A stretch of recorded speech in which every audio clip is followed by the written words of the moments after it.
شروع کرتے ہیں اللہ کے بابرکت نام سے جو بڑا مہربان اور نہایت رحم والا ہے۔ تمام تعریفیں میرے اللہ رب العزت کے لیے ہیں۔ السلام علیکم لسنرز، میں ہوں آپ لوگوں کی host Nosheen. Welcome to my channel horror stories official. میں امید کرتی ہوں آپ سب لوگ خیریت سے ہوں گے، جہاں ہوں گے خوش ہوں گے۔ آج آپ لوگوں کے لیے میں بہت انٹرسٹنگ ہارر سٹوریز لائی ہوں جنہیں آپ لوگ بہت پسند کریں گے۔ سلسلہ شروع کرتے ہیں آج کی ہارر سٹوریز کا۔ آپ بڑھتے ہیں آج کی پہلی ہارر سٹوری کی طرف۔ یہ ہارر سٹوری وقاص احمد شیئر کرے ہیں مانچسٹر سے۔ وقاص کہتے ہیں کہ آج آپ کے ساتھ مانچسٹر کے رہنے والے ہی ایک لڑکے کی زندگی میں پیش آنے والی ایک بہت زیادہ ڈراؤنی کہانی شیئر کرنا چاہتا ہوں۔ وہ وہاں کہیں رہنے والا ایک شہری تھا جس کا نیم سٹیو تھا۔ سٹیو کہتا ہے کہ میں ایک کیب ڈرائیور تھا۔ ایک دفعہ ایسا ہوا، اپنے کام سے فری ہو کر میں ایک کیفیٹیریا میں کافی پینے کے لیے چلا گیا۔ رات کا وقت تھا اور بہت زیادہ سخت سردی تھی۔ میں نے وہاں پر بیٹھ کر کافی پی۔ اسی کیفیٹیریا سے مجھے کچھ پیسنجرز بھی مل گئے، ان کو میں نے ان کی گھر ڈراپ کیا۔ تو اس کے بعد میں وہاں سے واپس آ رہا تھا تو مجھے ایک سنسان سی جگہ پر ایک بوڑھی عورت نظر آئی۔ اس بوڑھی عورت کو دیکھ کر مجھے بڑا تعجب ہوا کہ اتنی سخت سردی میں یہ بوڑھی عورت کون ہے۔ ہم لوگوں کو اکثر پولیس کی طرف سے یہ کہا جاتا تھا، ایڈوائز کیا جاتا تھا کہ کسی بھی راستے پر اگر آپ لوگوں کو کوئی بوڑھے لوگ نظر آئیں تو آپ لوگوں نے فوراً سے پولیس میں ان کے بارے میں بتانا ہے، انفارمیشن دینی ہے، کیونکہ بہت سے ایسے بوڑھے لوگ ہوتے ہیں جو مسنگ ہوتے ہیں، تو ان کو اگر پولیس ان کو لے جائے تو ان کو ان کے گھروں تک پہنچایا جا سکتا ہے۔ اس بوڑھی عورت کو جب میں نے دیکھا تو میں نے ان سے پوچھا کہ آپ یہاں پر کیا کر رہی ہیں، اور رکنے کا اشارہ کیا۔ اس نے مجھے بتایا کہ مجھے میرے گھر جانا ہے۔ میں نے یہ کہا یہ تو بڑی سنسان سی جگہ ہے، آپ اکیلی یہاں پر کیا کر رہی ہیں؟ اس کا یہ کہنا تھا میرا کوئی بھی نہیں ہے، میں اکیلی ہوں، میں اپنے کسی کام کے سلسلے میں باہر نکلی تھی، اب میں چل چل کے تھک گئی ہوں، بہت زیادہ سردی بھی ہے اور بہت زیادہ رات بھی ہو چکی ہے، میں اسی لیے کسی کیب کے انتظار میں تھی، مجھے میرے گھر تک چھوڑ دو، یہیں تھوڑی دور میرا گھر ہے۔ میں نے ان سے یہ پوچھا کہ آپ اکیلی رہتی ہیں؟ وہ میری گاڑی میں بیٹھ گئی۔ اس کا یہ کہنا تھا ہاں میں اکیلی رہتی ہوں، میرا شوہر جو ہے اس کی ڈیتھ ہو چکی ہے، میری کوئی بھی اولاد نہیں ہے، اس لیے میں اکیلی رہتی ہوں۔ پہلے میں نے سوچا کہ میں پولیس میں بتا دوں، لیکن پھر ان بوڑھی عورت کو دیکھ کر جب انہوں نے اپنے گھر کے بارے میں مجھے بتایا، پھر میں نے پولیس میں بتانا ضروری نہیں سمجھا۔ جس جگہ پر ان کا گھر تھا وہ جگہ بھی کافی زیادہ ویران اور سنسان تھی۔ ایک جگہ پر ان کا گھر تھا تو کافی دور دوسرے فاصلے پر مجھے ایک دو اور گھر نظر آئے، لیکن وہاں پر چاروں طرف درخت ہی درخت تھے۔ میں نے بوڑھی عورت کو جب وہاں پر اتارا تو میں نے یہ کہا کہ اب میں چلتا ہوں، لیکن وہ بوڑھی عورت مجھے بار بار انسسٹ کرنے لگی کہ نہیں تم چائے پی کر جانا، بہت زیادہ سرد رات ہے، تم چائے پی کر جاؤ، تم میرے بیٹے کی طرح ہو، تم نے میری بہت ہیلپ کی ہے، اگر تم نہ آتے تو پتہ نہیں میرا کیا بنتا۔ میں نے یہ کہا کہ نہیں مجھے دیر ہو رہی ہے، لیکن پھر بھی انہوں نے مجھے فورسفلی روکنے کو کہا۔ میں نے ان کا دل توڑنا مناسب نہیں سمجھا۔ میں نے اپنی کیب ایک سائڈ پر کھڑی کی اور ان کے گھر میں چلا گیا۔ میں جب ان کے ساتھ ان کے گھر میں گیا، ان کا گھر اندر سے بہت ہی زیادہ پرانا اور ضعیف سا تھا۔ وہاں پر 2 کمرے تھے، چھوٹا سا گھر تھا، ایسا لگ رہا تھا کہ جیسے اس گھر میں صدیوں سے کوئی بھی آباد نہیں ہوا، بہت پرسرار سا گھر لگ رہا تھا۔ خیر تھوڑی ہی دیر کے بعد وہ بوڑھی عورت میرے لیے چائے لے آئی۔ میں نے ان کے ساتھ بیٹھ کر چائے پی، انہوں نے مجھے اپنی بہت سی باتیں بتائیں، میں نے بھی انہیں اپنے بارے میں بتایا۔ مجھے اچھا لگا کہ میں نے اس بوڑھی عورت کی بات مان لی، اس کے ساتھ بیٹھ کر چائے پی لی، چلو اس بہانے ان کا کچھ دل بھی بہل گیا۔ جب میں وہاں سے اٹھنے لگا تو ان کے ایک کمرے سے مجھے کسی بوڑھے شخص کے چلانے کی آوازیں آنے لگیں۔ ایسا لگ رہا تھا کوئی بوڑھا سا آدمی ہے جو بہت زیادہ تکلیف میں چلا رہا ہے۔ وہ آوازیں سن کے میں ایک دم سے ڈر گیا، مجھے سمجھ میں نہیں آ رہا تھا کہ وہ آوازیں کس کی ہیں۔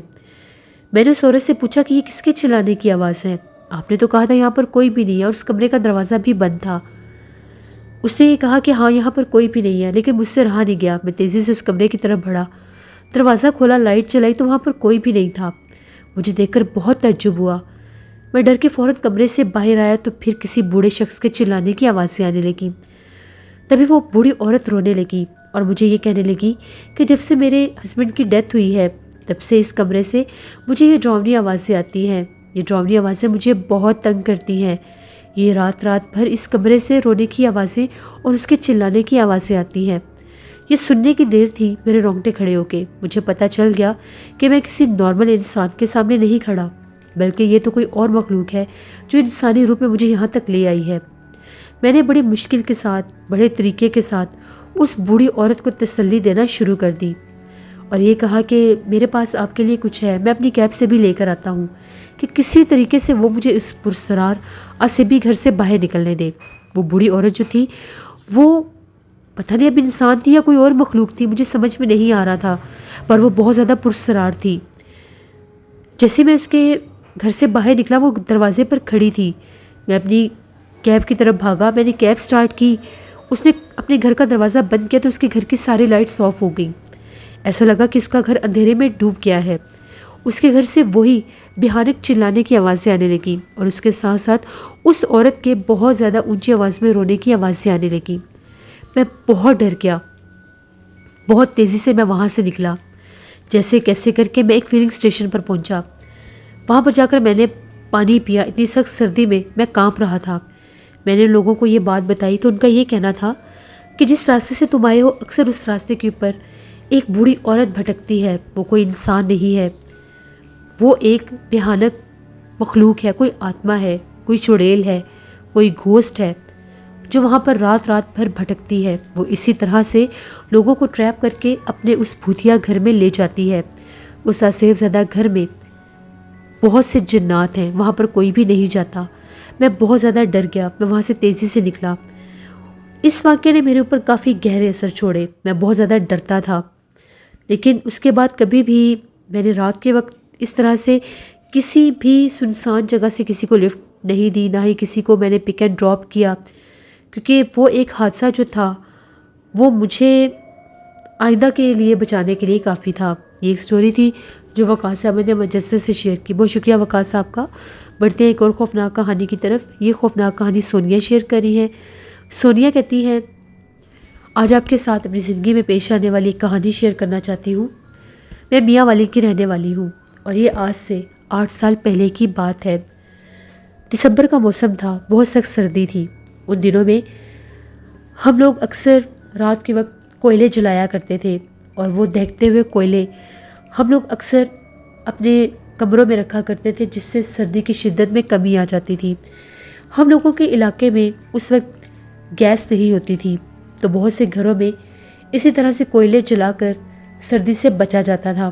ایک رات کی بات ہے، مجھے امی نے یہ کہا کہ جاؤ، ہم لوگوں کا باہر ہی کچن ہوتا تھا، کھانے کے بعد جتنے بھی کوئلے دہکتے ہوئے بچتے تھے ان کوئلے کو ہم لوگ ایک برتن میں ڈال کر اپنے کمرے میں رکھ لیا کرتے تھے اور جب وہ بجھ جاتے تھے تو ان کو باہر نکال لیتے تھے، ان کی ہیٹ کافی ہوتی تھی۔ جاؤ اور وہ جا کر کوئلے اٹھا کر لے آؤ۔ جیسے میں کچن میں جانے لگی، کچن کی لائٹ آف تھی۔ ابھی میں نے کچن میں پاؤں رکھا تو میں کیا دیکھتی ہوں کہ جس طرف ہم لوگوں کا کھانے پکانے والی جگہ تھی، جس طرف ہم لوگوں کا وہ کچا سا چولہا تھا جس کے اندر وہ کوئلے جلتے تھے، وہاں پر جیسے کوئی عورت بیٹھی ہوئی ہے۔ میں نے باقاعدہ ایک عورت کو بیٹھے دیکھا، وہ کالے لباس میں تھی، اس کے بہت لمبے لمبے ہاتھ تھے۔ مجھے لگا کہ شاید کوئی بلی وغیرہ ہے، وہ جھک کر بیٹھی ہوئی تھی۔ تو میں نے جب دیکھا، میں نے کہا کون ہے یہاں پر؟ میں نے جلدی سے کچن کی لائٹ جلائی تو اگلا منظر دیکھ کر میرے رونگٹے کھڑے ہو گئے۔ وہاں پر ایک بہت زیادہ ڈراؤنے چہرے والی کوئی غیبی مخلوق تھی۔ وہ کوئی چڑیل تھی یا جنات تھی، وہ دہکتے ہوئے کوئلے کھا رہی تھی۔ میں نے خود اس کو اپنی آنکھوں سے دیکھا، بس وہ دیکھنے کی دیر تھی، میں چیخیں مارتی ہوئی کمرے کی طرف بھاگی۔ میں صحن میں ہی گری اور بے ہوش ہو گئی۔ میری چیخوں پکار سن کر میرے گھر والے باہر آئے تو لوگوں نے مجھے کچن سے باہر صحن میں بے ہوش پایا، مجھے اٹھا کر کمرے میں لے کر گئے۔ کافی دیر کے بعد مجھے ہوش آیا تو میں نے اپنے گھر والوں کو یہ بات بتائی۔ ان دنوں میں دوسرے گاؤں سے ہم لوگوں کی نانی اماں آئی ہوئی تھیں، تو نانی اماں کا یہ کہنا تھا کہ تم لوگوں کے گھر میں جنات ہیں، تم لوگوں کے گھر میں جو بیری کا درخت ہے اس کے اوپر جنات آباد ہیں۔ یہ وہی جنات ہیں جن کی خوراک یہ کوئلے ہیں۔ یہ جنات کبھی یہ بجھے ہوئے کوئلے بھی کھاتے ہیں تو کبھی کبھی یہ دہکتے ہوئے کوئلے بھی کھاتے ہیں۔ اس نے اسی مخلوق کو اپنی آنکھوں سے دیکھا ہے۔ تم لوگ ایسے کیا کرو کہ جب تم لوگ وہاں پر کھانا پکاتے ہو تو اس کے بعد سارے کوئلے مت اڑایا کرو، کچھ کوئلے وہاں پر چھوڑ دیا کرو، اس طرح سے یہ جناتوں میں نقصان نہیں پہنچائیں گے۔ میں تو بہت ڈری، کافی دن میں بیمار رہی، میرے سر کا درد نہیں جاتا تھا، مجھے خوف آتا تھا، مجھے پرچھائیاں اور کالے سائے نظر آتے تھے۔ اس کے بعد پھر ایک مولوی صاحب تھے، ان سے دم کروایا۔ مولوی صاحب نے بھی یہی کہا کہ آپ کے گھر میں جنات کا بسیرا ہے۔ جب بھی پھر ہم لوگ آج کے دن تک ہم لوگ اسی گھر میں رہتے ہیں۔ ہم لوگ جب بھی وہاں پر کوئلے، ہم لوگوں کے سردی کے موسم میں جو کوئلے یوز ہوتے ہیں، جو دہکتے ہیں کھانا پکنے کے بعد، جو لکڑی کوئلہ بنتی ہے، آدھے ہم لوگ اٹھا لیتے ہیں، آدھے وہیں پر چھوڑ دیتے ہیں۔ اور صبح جب ہم لوگ اٹھتے ہیں کچن میں، جب ہم لوگ ناشتے وغیرہ کے لیے جاتے ہیں، تو وہاں پر ہم لوگوں کے اس چولہے کے پاس ایک کوئلہ بھی نہیں ہوتا۔ وہ جنات آج بھی وہاں سے کوئلے اٹھا کر کھاتے ہیں۔ یہ ہماری زندگی کی ایک کہانی تھی جو میں نے آپ کے ساتھ شیئر کی۔ بہت شکریہ سونیا آپ کا۔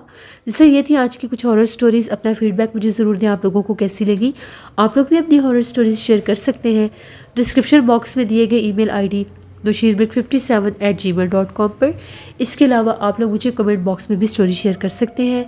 نوشیر ورک آفیشیل پر میں نے میک اپ ٹپس دیے ہیں، ونٹر میک اپ ٹپس دیے ہیں، اس کو ضرور وزٹ کریں، آپ لوگوں کو پسند آئیں گے۔ انشاءاللہ کل آپ لوگوں کے ساتھ پھر ملاقات ہوگی کسی نئی ہارر سٹوری میں۔ اپنا بہت سا خیال رکھیے گا، اپنی ڈھیروں دعاؤں میں مجھے، میری فیملی کو یاد رکھیے گا۔ Thank you for watching, stay blessed, اللہ نگہبان۔